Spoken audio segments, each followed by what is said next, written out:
Penderfynodd y Pwyllgor Menter a Busnes gynnal ymchwiliad i gynorthwyo pobl ifanc i gael gwaith. Mae'r fideo hwn yn tynnu sylw at rai o'r materion a godwyd gan bobl ifanc a'r argymellion y wnaed gan y Pwyllgor i Lywodraeth Cymru.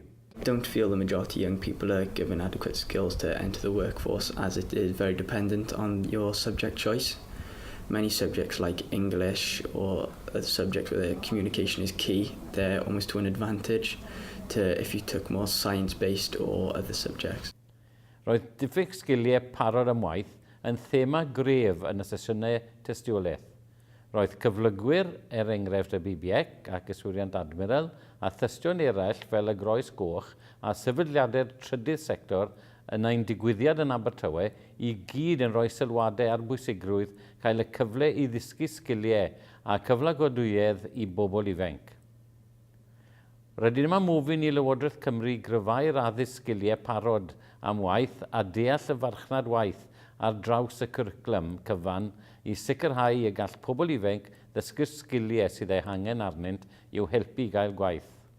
Depends on the course really, because when I was in school they had work experience, but only for for the girls it'd be hairdressing, or for the boys it'd be motor mechanics. Yep. So that was all they really had. So when we went into college, you know, and if you're going into if you're going straight from school to a job, you know, you're not going to know what to expect.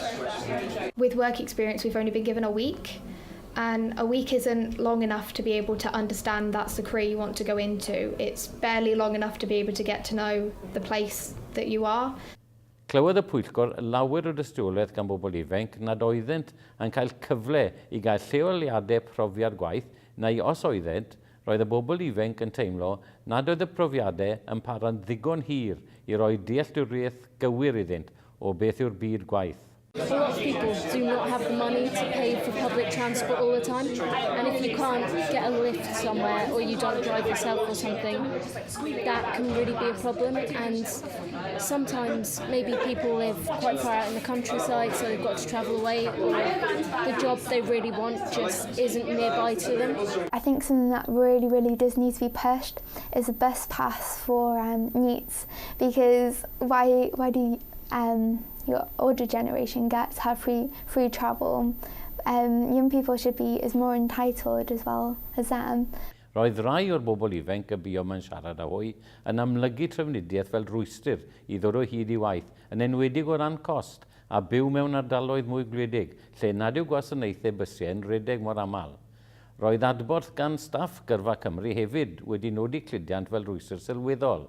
In school we have a careers officer, and I have been to see her before, but I think it's very hard for a careers officer to learn what all the options are for the set job that you want to do. There are a lot of jobs out there, a lot of different universities, and sometimes it kind of feels like they're not quite trained to handle that amount of knowledge. I think there's enough practical training out there for the young people to do. It's just whether they get involved in it or whether they find out about it, whether they've heard about it. I mean, down here I know we do a lot of practical stuff, so there's a lot of practical stuff for young people to get involved.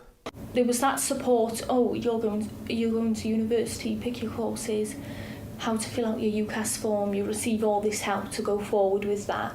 And there wasn't really, obviously there was the option for myself, I'm going to leave college actually, I'm not going to go to university actually, but there wasn't the option, okay, this is the help you can receive if you're not going to university. There was so much help around going to university, but nothing around any other options. Felly rydym yn gofyn i Lywodraeth Cymru wneud ragor eto i arwyddo gwybodaeth am brentisiaethau a chyfleoedd ymarferol yn ehangach. With a lot of get back to work schemes, which I feel work on some scale, but I think they need to improve the way that they help and target young people. I actually know quite a few young people who are transgender, and they are terrified to go for job interviews because they think they'll be discriminated against, because they think if they go as one gender and then later on come out, they will then be fired. They're worried that there'll be prejudice in the workplace, and it's just there are people who are genuinely really scared to even try because of how they'll be perceived. Byddwn yn gofyn i Lywodraeth Cymru gynyddu'r buddsoddiad yn ei darpariaeth o ran gweithwyr arweiniol ar gyfer bobl ifanc sy'n agored i niwed, i sicrhau ei bod yn cael y cymorth un i un sydd ei angen arnynt i'w helpu i ddod o hyd i waith.